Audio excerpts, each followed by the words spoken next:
Welcome to Ravikiranalu TV. ముందుగా headlines చూద్దాం. విచారణ తప్పదని బీఆర్ఎస్ నేతలపై రేవంత్ రెడ్డి వ్యాఖ్యలు. అక్రమ మార్గాలు ఎంచుకున్నప్పుడు ప్రజాస్వామ్యబద్ధంగా విచారణ తప్పదని వ్యాఖ్య. నేటి నేతలకు పదవి వ్యామోహం పోవడం లేదన్న ముఖ్యమంత్రి. బీఆర్ఎస్ నేతలు చేయాల్సిన తప్పులన్నీ చేశారని వ్యాఖ్య. వంగవీటి రంగాతో అంబటి రాంబాబును పోల్చడం దారుణమన్న కొల్లు రవీంద్ర.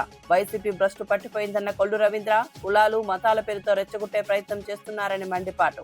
అంబటిపై దాడిని కులానికి రుద్దే ప్రయత్నం చేయడం సిగ్గుచేటని వ్యాఖ్య. వ్యక్తిగత విమర్శలపై జీవన్ రెడ్డికి దయాకర్ హెచ్చరిక. హద్దులు దాటితే చర్యలు తప్పవన్న టీపీసీసీ. రాజకీయ విమర్శల్లో సంయమనం అవసరమని వెల్లడి. పార్టీ క్రమశిక్షణకు భంగం తగలకూడదని హెచ్చరిక. ఏపీ పరిస్థితిలో ఆఫ్ఘనిస్తాన్ను తలపిస్తున్నాయన్న కళ్యాణి. మాజీ మంత్రులు ఇళ్లపై దాడులు దారుణమన్న వైసీపీ మహిళా విభాగం. పోలీసుల ప్రేక్షక పాత్ర శోచనీయమని విమర్శ. భయ వాతావరణంలో పాలకుల రాజకీయ లాభం పొందుతున్నారని ఆరోపణ. ఫోన్ ట్యాపింగ్ ప్రజాస్వామ్యానికి ముప్పు అన్న మోతా రోహిత్. బీఆర్ఎస్ హయాంలో అక్రమ ట్యాపింగ్ జరిగిందని డీసీపీ ఆరోపణ. వ్యక్తిగత స్వేచ్ఛహరణ జరిగిందని మోతా రోహిత్ ఫైర్. దోషులను కఠిన శిక్షలు తప్పవని కాంగ్రెస్ డిమాండ్. ఇక వార్త వివరాల్లోకి వెళ్తే, చంద్రబాబు వ్యాఖ్యలతో రెచ్చిపోయి జరుగుతున్న దాడులపై కర్నూలు జిల్లా వైఎస్ఆర్సీపీ అధ్యక్షుడు ఎస్వి మోహన్ రెడ్డి తీవ్ర ఆందోళన వ్యక్తం చేశారు. రాష్ట్రంలో జరుగుతున్న ప్రతి దాడి వీడియో ఆధారాలతో డిజిటల్ బుక్ లో నమోదవుతుందని హెచ్చరించారు. వైఎస్ఆర్సీపీ కార్యకర్తలు బెదిరింపులకు, తాటాకు చెప్పులకు భయపడే స్థితిలో లేరని స్పష్టం చేశారు.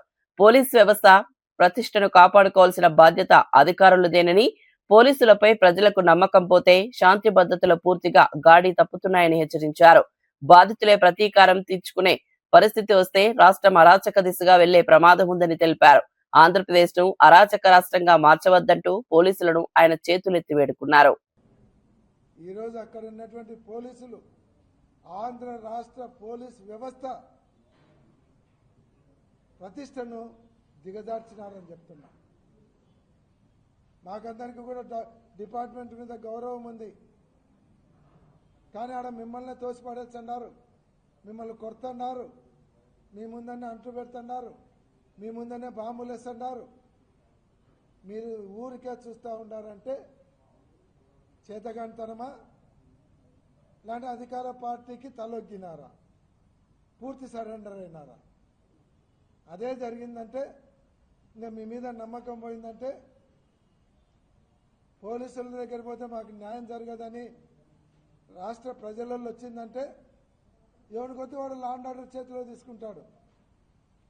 అప్పుడు మీ ఏదన్నా దెబ్బలు తిన్నటోడో విక్టిము పోలీస్ స్టేషన్లకు రారు. చక్కగా ఎక్కడ కత్తులు దొరుకుతాయి, ఏ షాపులో కొడేళ్ళు దొరుకుతాయి, ఏ షాపులో కత్తులు దొరుకుతాయని చక్కగా అక్కడ పోయి వాడే రివెంజ్ పోతాడు. ఆ పరిస్థితి తీసుకొని రావకండి. డిపార్ట్మెంట్కు చేతులెత్తి నమస్కారం చేసి చెప్తున్నాను. వైఎస్ఆర్, మీరు పోలీస్ డిపార్ట్మెంట్ ప్రతిష్టను దెబ్బతీయకండి.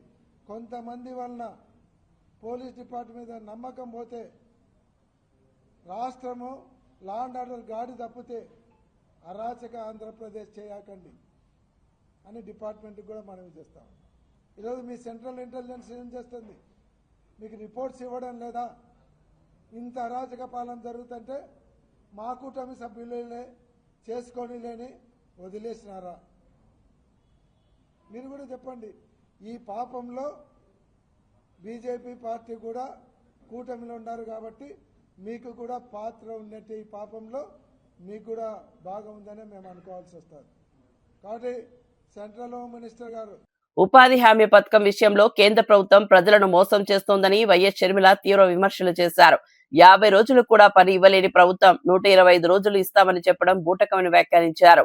విబిజీ గ్రామ్ జీ పథకం పూర్తిగా దిక్కుమాలిన పథకమని, మన్రేగా పథకాన్ని నిర్వీర్యం చేయడానికే కేంద్రం కుట్రలు చేస్తోందని ఆరోపించారు. ఈ పథకం అమలైతే గ్రామాల్లో వలసలు మరింత పెరుగుతాయని హెచ్చరించారు. ఇప్పటికే అప్పుల ఊబిలో ఉన్న రాష్ట్రంపై మరో 5,000 కోట్ల భారం పడుతుందని తెలిపారు.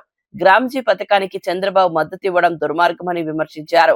ఉపాధి హామీ పరిరక్షణ కోసం కాంగ్రెస్ చేపట్టిన ఉద్యమానికి ప్రజలంతా మద్దతుగా నిలవాలని పిలుపునిచ్చారు. కాబట్టి ఆ మంటలో చలిగాచుకునే పార్టీ కాబట్టి రాజశేఖర రెడ్డి గారు ఎప్పుడూ బీజేపీ వ్యతిరేకిస్తే జగన్మోహన్ రెడ్డి గారు ఎప్పుడూ బీజేపీని వ్యతిరేకించలేదు. ఆ సాహసమే చేయలేదు. ఇప్పుడు కూడా ఉపాధి హామీ పథకాన్ని కూనీ చేస్తున్నా మాట్లాడరు, అమరావతికి అప్పులిస్తున్నా మాట్లాడరు, పోలవరం ప్రాజెక్టు ఎత్తు తగ్గిస్తున్నా మాట్లాడరు. ఏమనుకోవాలి వీళ్ళందరినీ? అందుకే చెప్తున్నాం, ఈ రాష్ట్రంలో బీజేపీ పార్టీయే అధికారంలో ఉంది. బాబు, జగన్, పవన్ అంటే బీజేపీ పార్టీ. అందరూ కలిసి బీజేపీ పార్టీకే ఊడిగలు చేస్తున్నారు. చంద్రబాబు గారైనా, పవన్ కళ్యాణ్ గారైనా, జగన్మోహన్ రెడ్డి గారైనా అందరూ కూడా బీజేపీ పార్టీకే ఊడిగలు చేస్తున్నారు. అందుకే కాంగ్రెస్ పార్టీ ఈ రోజు ప్రజల పక్షాన ఇంత గట్టిగా నిలబడాల్సి వస్తుంది. అందుకే ప్రజల పక్షాన నిలబడుతుంది కాంగ్రెస్ పార్టీ. అందుకే ప్రజల పక్షాన నిలబడుతుంది రాజశేఖర రెడ్డి బిడ్డ. మిమ్మల్ని అడుగుతున్నది ఒక్కటే, మీ గ్రామం గురించి, మీ ప్రజల గురించి, మీ బిడ్డల గురించి మీరు ఆలోచన చేయాల్సిన సమయం వచ్చింది. వాళ్ళకు ఉద్యోగాలు రావాలి, మీ గ్రామాలు బాగుపడాలి, మనకు అమరావతి కట్టాలి, పోలవరం ప్రాజెక్టు జరగాలి. ఇలాంటివన్నీ జరగాలి అంటే మనకు ప్రత్యేక హోదా రావాలి. ఒక కాంగ్రెస్ పార్టీ అధికారంలోకి వస్తేనే మన రాష్ట్రానికి ప్రత్యేక హోదా వస్తుంది. ప్రత్యేక హోదా వచ్చింది అంటే లక్షల కోట్ల రూపాయలు విలువ చేసే అంత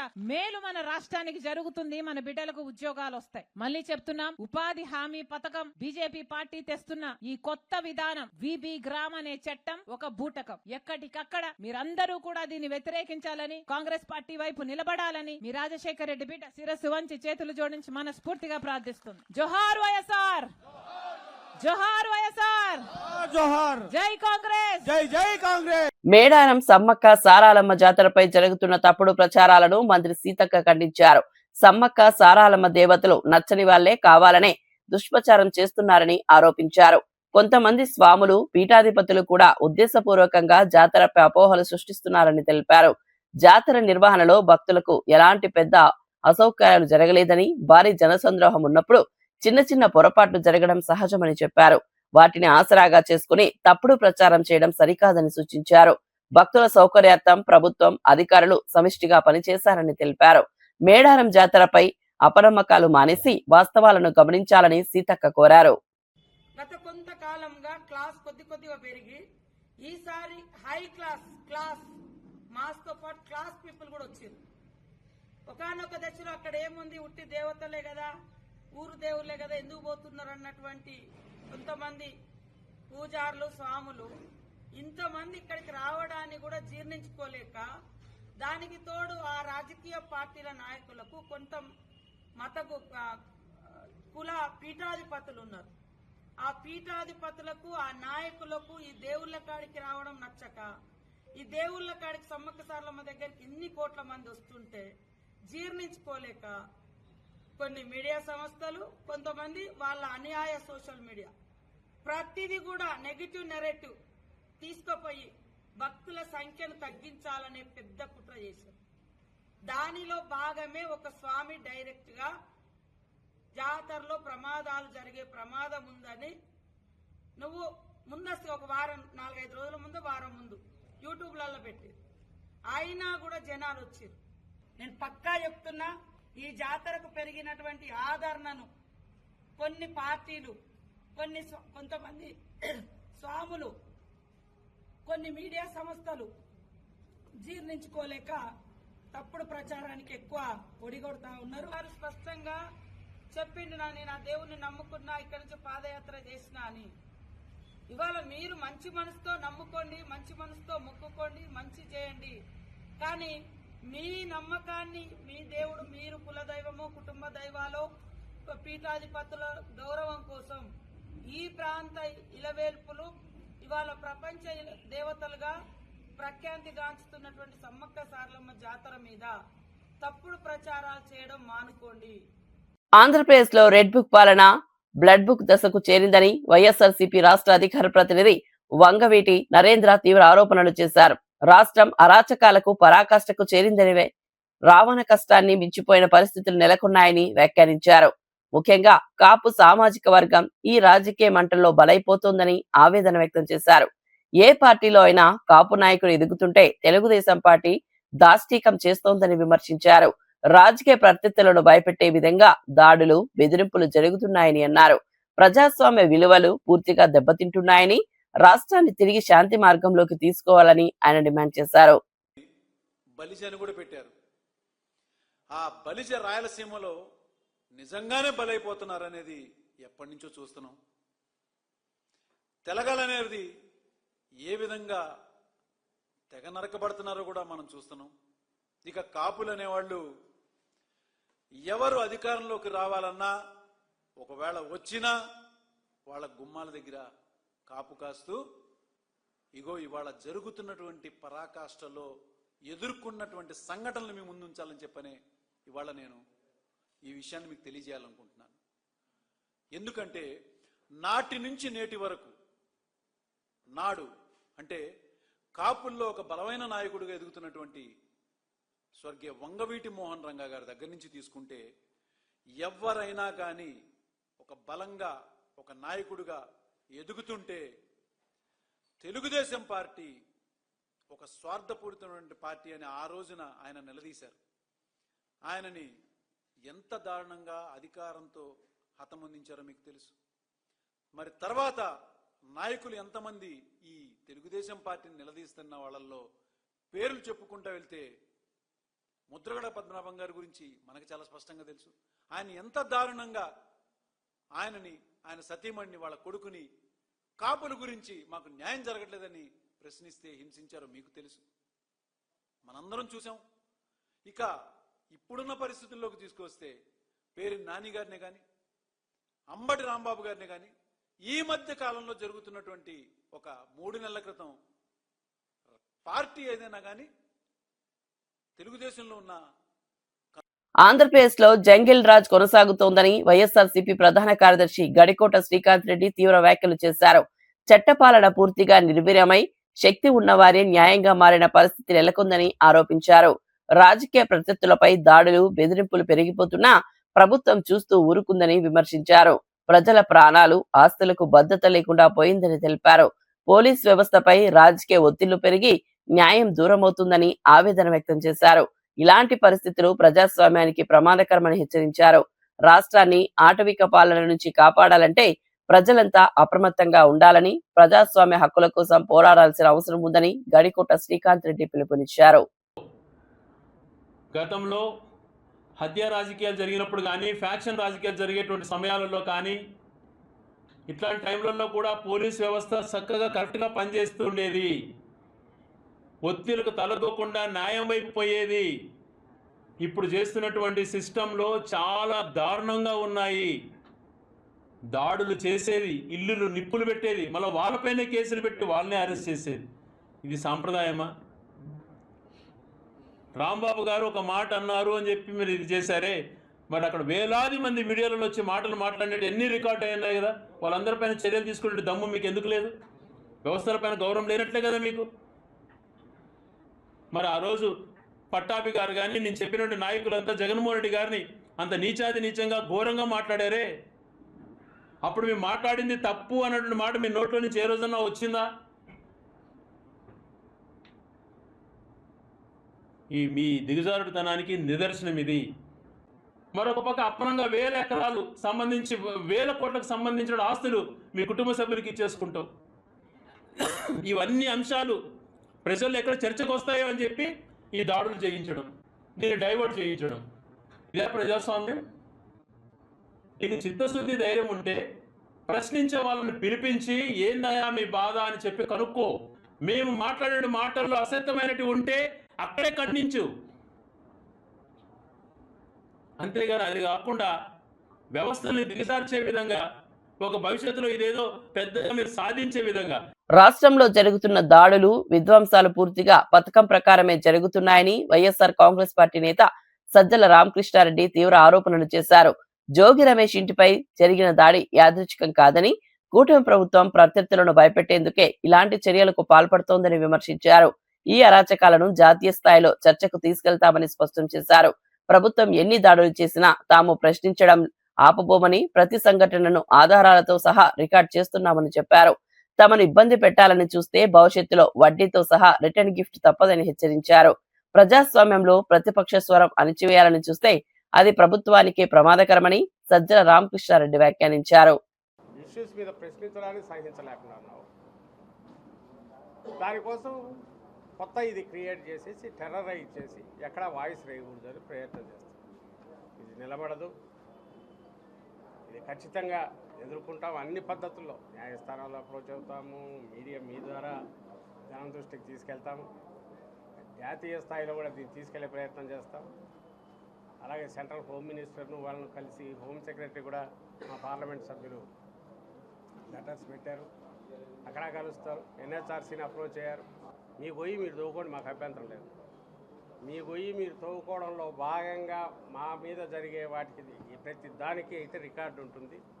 మేము వచ్చిన తర్వాత మళ్ళీ అధికారంలోకి వచ్చినాక ఆ రికార్డుకు తగిన సెటిల్మెంట్ కూడా ఉంటుంది, వడ్డీతో సహా అనే విషయం అయితే ఆయనకు మళ్ళీ చెప్పదలుచుకున్నాం. అవన్నీ చట్టబద్ధంగానే చేస్తాం. ఎక్కడ చట్టాన్ని ఉల్లంఘించి విధాలుగా ఊర్లో రౌడీలను గంజాయి బ్యాచ్లను తెచ్చేసాం, లేదా బ్లేడ్ బ్యాచ్లను తెచ్చేసాం, టెర్రరైజ్ చేసి అటాక్ చేసి టెర్రరైజ్ చేయాలనుకునే దాన్ని ఇది చేయము.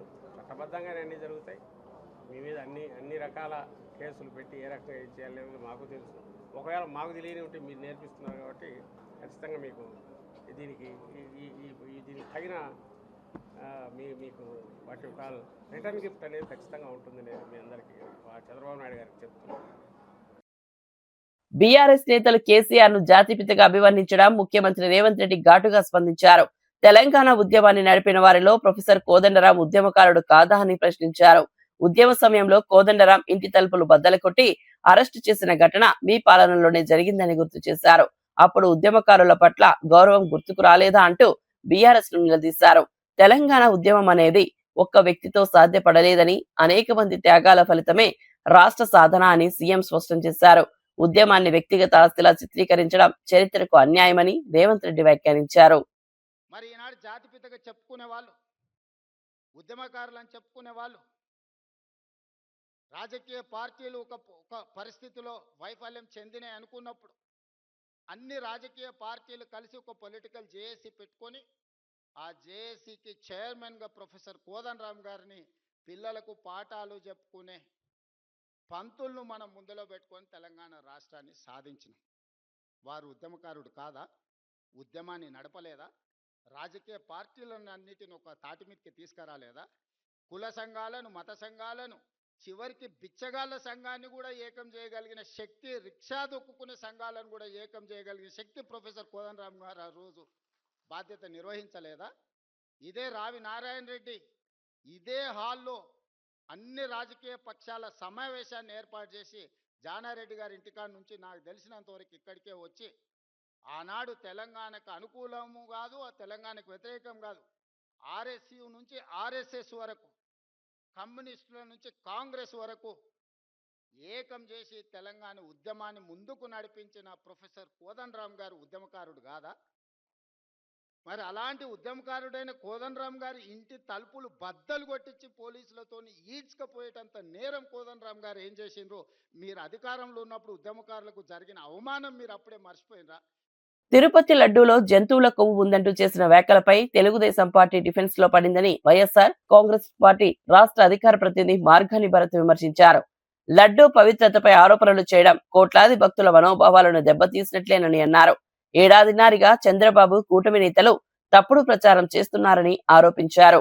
ల్యాబ్ రిపోర్టులు జంతు కొవ్వు లేదని స్పష్టంగా చెబుతున్నా ఇప్పటికీ అదే అంశాన్ని రాజకీయం కోసం వాడుకుంటున్నారని మండిపడ్డారు. ఇలాంటి ఆరోపణలపై ఎవరైనా మౌనంగా ఉంటారా అని ప్రశ్నించారు. భక్తి పేరుతో రాజకీయాలు చేయడం తగదని, తిరుమల ప్రతిష్టతను కాపాడాల్సిన బాధ్యత అందరిదని మార్గాని భరత్ వ్యాఖ్యానించారు.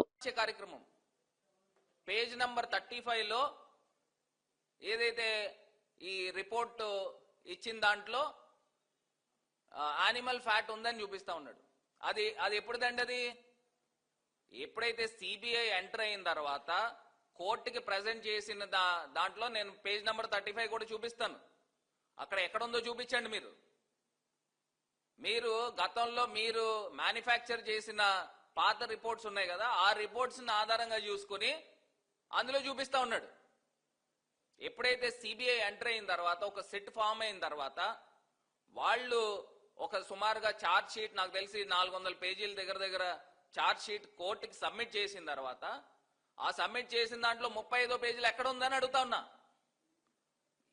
ఆయనతో పాటు పయ్యావుల్ కేశవ్ ఫైనాన్స్ మినిస్టర్, అతను కూడా చెప్పాడు పేజ్ నంబర్ 35 అని. ఎక్కడ ఏ పేజ్ నంబర్ 35లో ఉందో చూపించండి. ఇలాగ మిస్లీడ్ చేసే కార్యక్రమం చేయకండి. అసలు తప్పు జరిగింది, మీ దగ్గర తప్పు జరిగింది. మీ దగ్గర తప్పు జరిగినప్పుడు మీరు క్షమాపణ కోరాల్సింది మీరు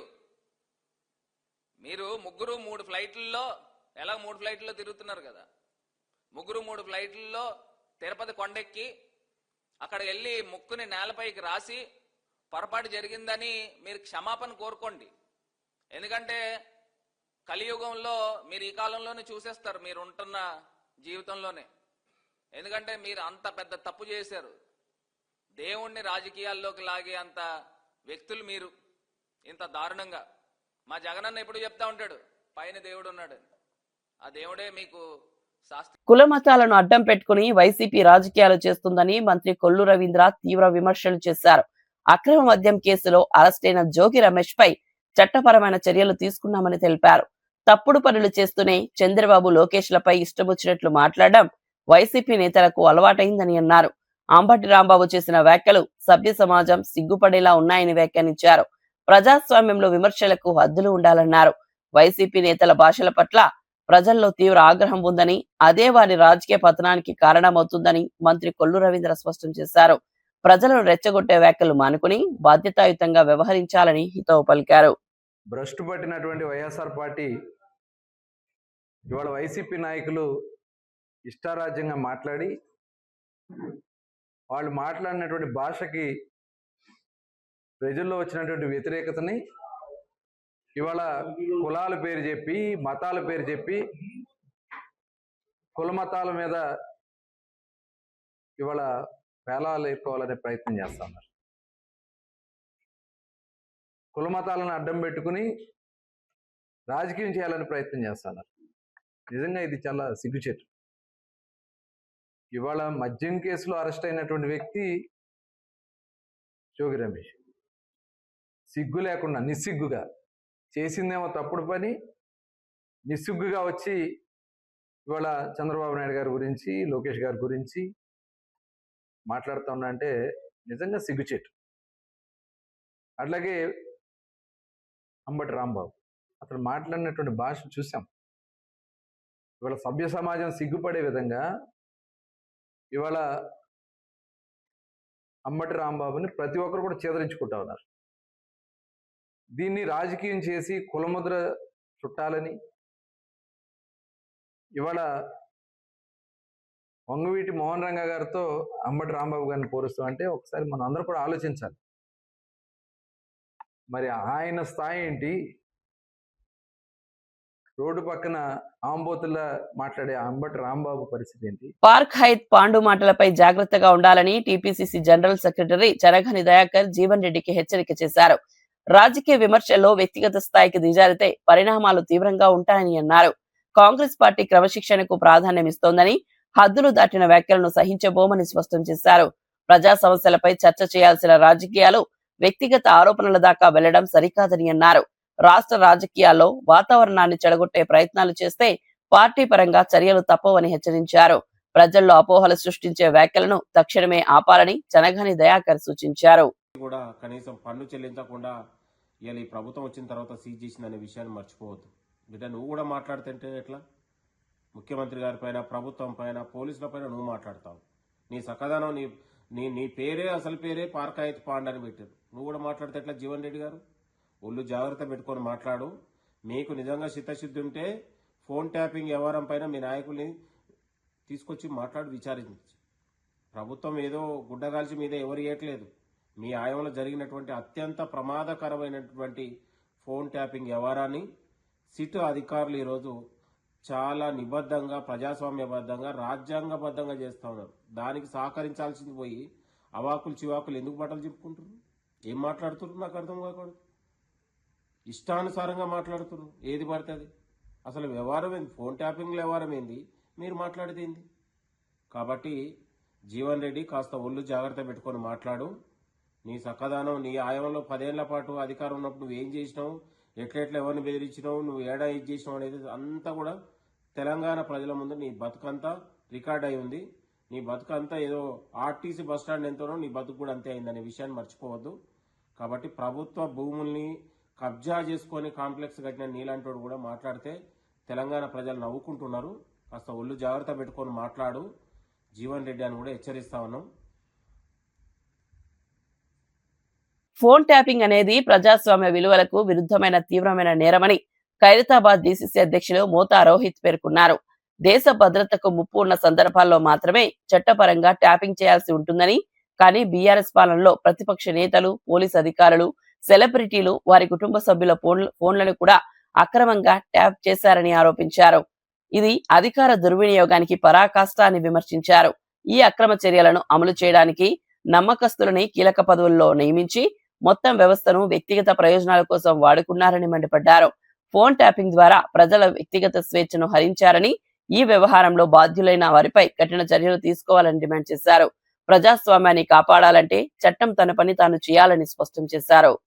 ఫోన్లు లేకపోతే దేశానికి వ్యతిరేకంగా వివరిస్తున్నటువంటి వాళ్ళ ఫోన్లు లేకపోతే నక్సలైట్ల ఫోన్లు వారి కార్యాచరణ తెలుసుకోనికే, వారి కదలికలు తెలుసుకోనికే చేస్తారు. మరి ఈ మొనగాడు ఎవరి ఫోన్లు ట్యాప్ చేసిండండి? ప్రతిపక్ష నాయకులవి, పోలీస్ అధికారులవి.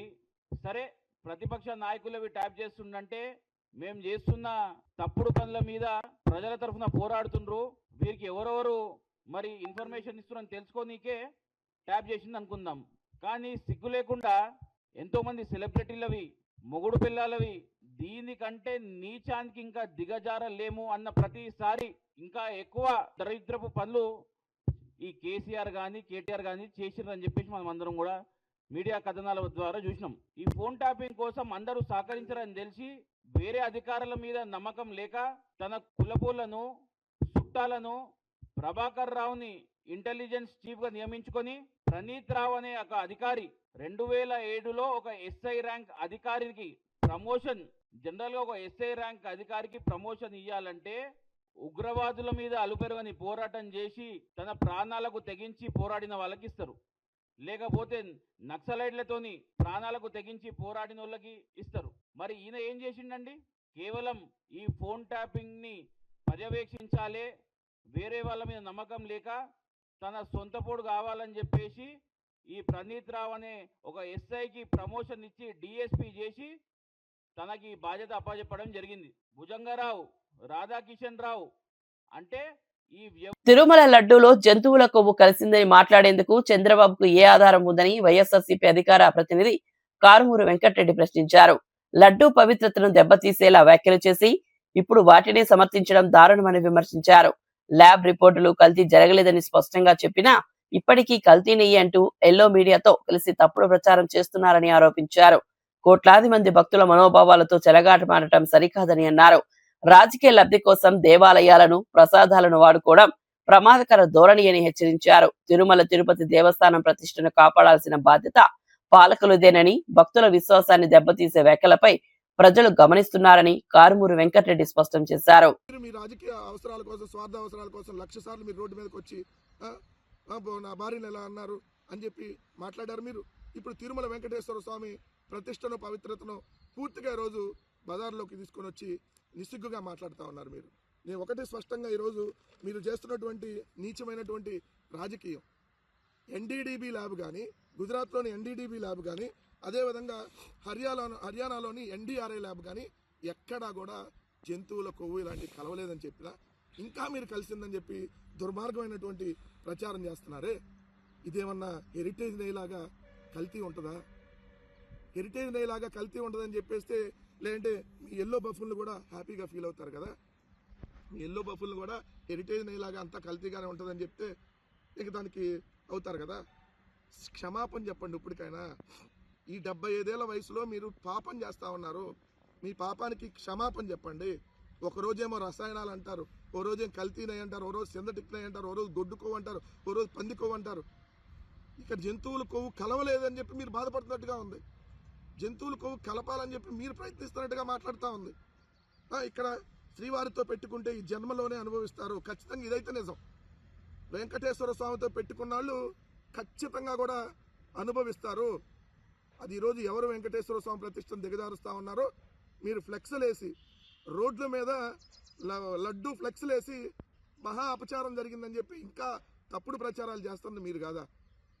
లడ్డూకి కళ్ళు పెట్టి, లడ్డూకి కాళ్ళు చేతులు పెట్టి, లడ్డూకి నోర్లు పెట్టి ఏఐ వీడియోలు చేసి లడ్డూ ప్రతిష్టని దెబ్బతీస్తుంది మీరు కాదా?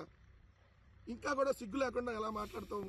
ముఖ్యమంత్రి హోదాలో నువ్వు మాట్లాడుతున్నటువంటి నీచం ఇది. వైఎస్ఆర్సీపీ ప్రభుత్వ కాలంలో రాష్ట్రం అప్పుల పాలవుతోందని హడావిడి చేసిన చంద్రబాబు ఇప్పుడు ఏ సెక్టార్ను వదలకుండా ఇష్టానుసారంగా అప్పులు చేస్తూ రాష్ట్రాన్ని మరింత ఆర్థిక భారంలోకి నెట్టుతున్నారని మాజీ ఆర్థిక మంత్రి బుగ్గన రాజేంద్రనాథ్ రెడ్డి ఆరోపించారు. అప్పట్లో రాష్ట్రం శ్రీలంక అవుతుందంటూ ప్రజలను భయపెట్టారని, కానీ ఇప్పుడు అదే చంద్రబాబు భారీ అప్పులు చేస్తూ మౌనం పాటిస్తున్నారని విమర్శించారు. కార్పొరేషన్ల ప్రభుత్వ రంగ సంస్థల అన్నింటినీ అప్పుల ఊబిలోకి నెట్టారని చెప్పారు. అప్పుల వినియోగంపై స్పష్టత లేకుండా భవిష్యత్తు తరాలపై భారాన్ని మోపుతున్నారని అన్నారు. అప్పులపై నిజాయితీగా శ్వేతపత్రం విడుదల చేయాలని డిమాండ్ చేశారు. రాష్ట్ర ఆర్థిక స్థితిపై ప్రజలను మభ్యపెట్టే ప్రయత్నాలు ఇక సాగవని, వాస్తవాలు బయటకు వస్తాయని బుగ్గన హెచ్చరించారు. 750 కోట్లు ఇది కాక అంటే ఇవన్నీ కలిపితే 89,320 కోట్లు ఉన్నాయండి. 89,320 కోట్లు.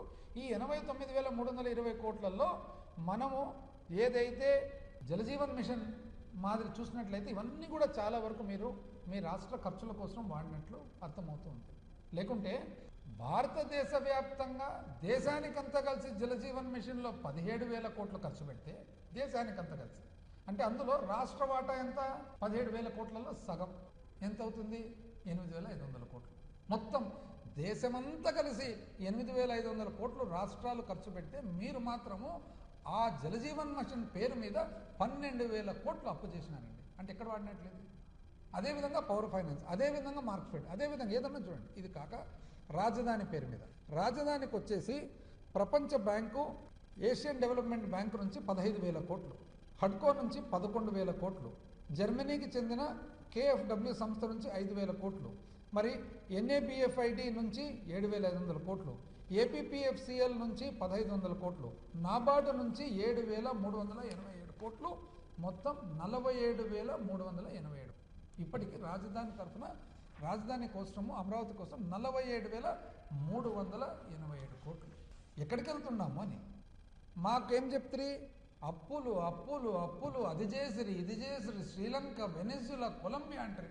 ఈరోజు మీరు చూడండి చేసే పరిస్థితి. మేము చెప్తూ వస్తున్నాం. ఏమని చెప్తున్నాము? నిజం చెప్పాలంటే మేము అందరితో పోల్చుకున్నా, దేశంతో పోల్చుకున్నా, మిగతా ఎన్నో రాష్ట్రాలతో పోల్చుకున్నా కూడా మేము చాలా తక్కువ అండి చేసిండేది. మీరు కేవలం మీడియాలో మీకున్న శక్తి వలన మీరు అబద్ధాన్ని నిజంగా నిరూపించేదానికి మీరు ఆంధ్రప్రదేశ్ లో జరుగుతున్న పరిణామాలు చూస్తే మనం ఆఫ్ఘనిస్తాన్ లో ఉన్నామా అన్న అనుమానం కలుగుతోందని వైఎస్ఆర్సీపీ మహిళా విభాగం అధ్యక్షురాలు వరద కళ్యాణి తీవ్ర వ్యాఖ్యలు చేశారు. మాజీ మంత్రులు ఇళ్లపై పెట్రోలు, బాంబులతో దాడులు చేసి హత్యాయత్నాలకు పాల్పడడం దారుణమని అన్నారు. పోలీసులు కళ్ల ముందే ఇవన్నీ జరుగుతున్నా వారు ప్రేక్షక పాత్ర పోషించడం శాంతి భద్రతల వైఫల్యానికి నిదర్శనమని విమర్శించారు. తిరుపతి లడ్డూపై పెట్టిన తప్పుడు రెచ్చగొట్టే ఫ్లెక్సీలను వెంటనే తొలగించాలని డిమాండ్ చేశారు. ప్రజాస్వామ్యంలో భిన్నాభిప్రాయాలకు చోటుండాలని, కానీ హింసను ప్రోత్సహించడం ప్రమాదకరమని హెచ్చరించారు. రాష్ట్రంలో భయ వాతావరణం సృష్టించడం ద్వారా పాలకులు రాజకీయ లబ్ధి పొందాలని చూస్తున్నారని, ప్రజలు ఈ పరిస్థితులను గమనిస్తున్నారని ఆమె పేర్కొన్నారు. వచ్చింది 3 అంశాల మీద. దీని మీద సమాధానం చెప్పాల్సింది పోయి ఎమ్మెల్యే ఏకంగా భర్తతో కలిసి వచ్చి దాడి చేయడం ఏంటి? కేంద్ర మంత్రి పెమ్మసాని గారి వ్యాఖ్యలు ఏంటి? అతని అనుచరులు దగ్గరుండి వాళ్ళే దాడి చేయడం ఏంటి? మనం చూసాం ఆ విజువల్స్లో. అసలు ఎమ్మెల్యే భర్తే కర్ర పట్టుకొని వచ్చి కొట్టడం ఏంటి? కర్రలతో, సుత్తులతో, రాడ్డులతో, రాళ్లతో. అంటే భయాందోళనలు గురి చేయాలి. ప్రతిపక్షం అనేది మోగబోవాలి. అసలు ఎంత దారుణం అంటే ఈ ఫ్లెక్సీలు ఏంటండి? ఈ ఫ్లెక్సీలు ఏంటి? ఫ్లెక్సీలు సిబిఐ రిపోర్ట్లో స్పష్టంగా చెప్పింది కదా, అందులో జంతు కొవ్వు కలవలేదు అని. అంటే న్యాయస్థానాలు వీటి మీద వీళ్ళకి నమ్మకం లేదా? నమ్మకం లేక ఇలాంటి ఫ్లెక్సీలు అడ్రస్ ఏమీ లేకుండా వేయడమా? అంటే ప్రజల్ని ఇలా నిత్యం అభ్యపెడుతూ పక్కదోవ పట్టిస్తూ. బీజేపీ వాళ్ళు తీసుకుంటే ఆ రోజు చెక్క భజన చేసుకుంటూ ఒక మహిళ వచ్చింది. ఈ రోజు ఎందుకు ఆవిడ మాట్లాడలేదు? ఈవెన్ బీజేపీ వాళ్ళు ఈరోజు మాట్లాడాలి. మోడీ గారితో సహా బీజేపీ రాష్ట్ర అధ్యక్షులు అందరూ మాట్లాడాలి. ఎంత అరాచకం ఈ ఆంధ్రప్రదేశ్ రాష్ట్రంలో జరుగుతుంది. ఇలా రెచ్చగొట్టే పనులు చేస్తూ మళ్ళీ తిరిగి మా పార్టీ నాయకుల మీద దాడులు చేయడం ఎంతవరకు సమంజసం? దీన్ని మేము తీవ్రంగా ఖండిస్తూ ఉన్నాము. మహిళా ఎమ్మెల్యే ఆ గల్లా మాధవి గారు ఎంత దారుణం. ఆవిడ ఒక మహిళ, మొదటిసారి ఎమ్మెల్యే అయ్యింది. ప్రజలేమో ఆవిడేదో మంచి చేస్తుందని ఓట్లేసి గెలిపించారు. మంచి చేయట్లేదు సరికదా, ప్రతిపక్ష నాయకుడి మీద ఈ విధంగా దాడులు పూనుకోవడం ఎంతవరకు సమంజసం? అసలు ఇలాంటి శాంతి భద్రతల సమస్యలు తలెత్తినప్పుడు అధికార పక్షం రక్షించాలి ప్రజల్ని. ఇలాంటివి జరగకుండా చూడాల్సింది పోయి వాళ్ళే రెచ్చగొట్టి వాళ్ళే శాంతి భద్రతలు విఘాతం చేస్తూ ఉంటే ఇంకేంటి దీని పరిస్థితి? తక్షణమే మేము కోరుకుంటున్నాం, గవర్నర్ గారు దీని మీద జోక్యం చేసుకోవాలి, రాష్ట్రపతి పాలన ఈ రాష్ట్రంలో విధించాల్సిన అవసరం ఉంది అని తెలియజేస్తూ ఉన్నాను. ఇలాంటి తప్పుడు పనులకి మేము ఎప్పటికి కూడా ఊరుకోము. ఖచ్చితంగా ఇలాంటి ఫ్లెక్సీలన్నీ తొలగించాలి, ప్రజలను మభ్యపెట్టే పని మానుకోవాలని తెలియజేస్తూ ఉన్నాను. గత వారం రోజులుగా ఆంధ్రప్రదేశ్ లో జరుగుతున్న పరిణామాలు చూస్తుంటే రాష్ట్రంలో ఆటవిక రాక్షస పాలన నడుస్తోందని కమలాపురం వైఎస్ఆర్సీపీ ఇన్ఛార్జ్ నరేన్ రామాంజులరెడ్డి వ్యాఖ్యానించారు. చంద్రబాబు దిగజారు రాజకీయాలు అందరికీ తెలుసు, కానీ తిరుమల లడ్డూ ప్రతిష్టను కూడా దిగజార్తి స్థాయికి వెళ్తారని ఊహించలేదని అన్నారు. కోట్లాది మంది భక్తుల విశ్వాసానికి ఇది తీవ్రమైన దెబ్బని పేర్కొన్నారు. రాజకీయ లాభాల కోసం పవిత్ర అంశాలను వాడుకోవడం ప్రజాస్వామ్యానికి ముప్పని హెచ్చరించారు. రాష్ట్రంలో జరుగుతున్న హింసాత్మక ఘటనలు దాడుల పాలకుల వైఫల్యాన్ని చూపిస్తున్నాయని అన్నారు. ప్రజలంతా శాంతి, భద్రత, ధర్మ పరిరక్షణ కోసం ప్రశ్నించాల్సిన సమయం వచ్చిందని, ఈ విధమైన పాలనకు ప్రజలే తగిన సమాధానం ఇస్తానని నరేన్ రామాంజులరెడ్డి స్పష్టం చేశారు. అనుకోలేదు చంద్రబాబు నాయుడు గారిని అంత దూరం పోతారని చెప్పేసి. తన జగన్మోహన్ రెడ్డి గారిని రాజకీయంగా అణగదొక్కాలనే ఉద్దేశంతో వేసినటువంటి ఎత్తుగడే తిరుమల లడ్డూలో జంతువు కొవ్వు కానీ యానిమల్ ఫ్యాట్ కానీ కలిసిందని చంద్రబాబు నాయుడు గారు చేసినటువంటి ఆరోపణ. నిన్న కూడా కుప్పంలో చంద్రబాబు నాయుడు గారు ఏమని చెప్తారంటే ఎన్డీబీబీ ల్యాబ్లో జంతువు కొవ్వు కలిసింది లడ్డూలో అని తెలియంది, దాని తర్వాతనే నేను చెప్పినాను అని చెప్పేసి చంద్రబాబు నాయుడు గారు చెప్తారు. ఒక నిమిషం చంద్రబాబు నాయుడు గారు చెప్పిందే కరెక్ట్ అని అనుకుందాం. చంద్రబాబు నాయుడు గారు చెప్తున్నట్టుగా ఎన్డీబీబీ ల్యాబ్లో వచ్చినటువంటి రిపోర్ట్లో పంపించినటువంటి శాంపుల్ కూటమి ప్రభుత్వం ఏర్పడిన తర్వాత పంపించినటువంటి శాంపుల్. ఆ శాంపుల్ ఎవరు తీశారు అంటే అప్పుడు ఈవోగా ఉన్నటువంటి శ్యామలరావు గారు తీయడం జరిగింది. ఈ కూటమి ప్రభుత్వం ఏర్పడిన తర్వాత మొట్టమొదటి పోస్టింగ్ ఎవరికన్నా ఇచ్చారంటే టీడీడీ ఈవో అయినటువంటి శ్యామలరావు గారు తీయడం జరిగింది. జూన్ నెల 2024 అంటే లాస్ట్లో 23-24 తారీఖులో తీసినటువంటి శాంపుల్ రిపోర్టు చంద్రబాబు నాయుడు గారు చెప్తారు. ఓకే, సో జూన్ నెలలో తీసినటువంటి రిపోర్ట్ అంటే గత 5 సంవత్సరాలలో ఎక్కడ కూడా నెయ్యి శాంపుల్ కానీ లడ్డూ శాంపుల్ కానీ ఏవి కూడా లేవు. సో అవి ఏవి కూడా ఎన్డీబీబీ ల్యాబ్లకు కావచ్చు, అది పంపించినటువంటి దాఖలాలు లేవు. సో ఎన్డీబీబీ ల్యాబ్కు పంపించినటువంటి శాంపుల్ చంద్రబాబు నాయుడు గారి హయాంలో శ్యామలరావు గారి నేతృత్వంలో తీసినటువంటి శాంపుల్ ఎన్డీబీబీ ల్యాబ్కు పంపించారు. దాంట్లో జంతువు ఉందని చెప్పారనేది చంద్రబాబు నాయుడు గారు చెప్తున్నారు. సో దాంట్లో ఉందని తేలితే గత 5 సంవత్సరాలలో ఉందని ఆయన ఈ రకంగా చెప్తారు. వార్తలు ముగించే ముందు ముఖ్యాంశాలు మరోసారి. విచారణ తప్పదని బీఆర్ఎస్ నేతలపై రేవంత్ రెడ్డి వ్యాఖ్యలు. అక్రమ మార్గాలు ఎంచుకున్నప్పుడు ప్రజాస్వామ్యబద్ధంగా విచారణ తప్పదని వ్యాఖ్య. నేటి నేతలకు పదవి వ్యామోహం పోవడం లేదన్న ముఖ్యమంత్రి. బీఆర్ఎస్ నేతలు చేయాల్సిన తప్పులన్నీ చేశారని వ్యాఖ్య. వంగవీటి రంగాతో అంబటి రాంబాబును పోల్చడం దారుణమన్న కొల్లు రవీంద్ర. వైసీపీ భ్రష్టు పట్టిపోయిందన్న కొల్లు రవీంద్ర. కులాలు మతాల పేరుతో రెచ్చగొట్టే ప్రయత్నం చేస్తున్నారని మండిపాటు. అంబటిపై దాడిని కులానికి రుద్దే ప్రయత్నం చేయడం సిగ్గుచేటని వ్యాఖ్య. వ్యక్తిగత విమర్శలపై జీవన్ రెడ్డికి దయాకర్ హెచ్చరిక. హద్దులు దాటితే చర్యలు తప్పవన్న టీపీసీసీ. రాజకీయ విమర్శల్లో సంయమనం అవసరమని వెల్లడి. పార్టీ క్రమశిక్షణకు భంగం తగలకూడదని హెచ్చరిక. ఏపీ పరిస్థితిలో ఆఫ్ఘనిస్తాన్ను తలపిస్తున్నాయన్న కళ్యాణి. మాజీ మంత్రులు ఇళ్లపై దాడులు దారుణమన్న వైసీపీ మహిళా విభాగం. పోలీసుల ప్రేక్షక పాత్ర శోచనీయమని విమర్శ. భయ వాతావరణంలో పాలకుల రాజకీయ లాభం పొందుతున్నారని ఆరోపణ. ఫోన్ ట్యాపింగ్ ప్రజాస్వామ్యానికి ముప్పు అన్న మోతా రోహిత్. బీఆర్ఎస్ హయాంలో అక్రమ ట్యాపింగ్ జరిగిందని డీసీపీ ఆరోపణ. వ్యక్తిగత స్వేచ్ఛహరణ జరిగిందని మోతా రోహిత్ ఫైర్. దోషులను కఠిన శిక్షలు తప్పవని కాంగ్రెస్ డిమాండ్. ఇవి నాటి వార్తా విశేషాలు. మరో బులెటిన్లో మళ్ళీ కలుద్దాం.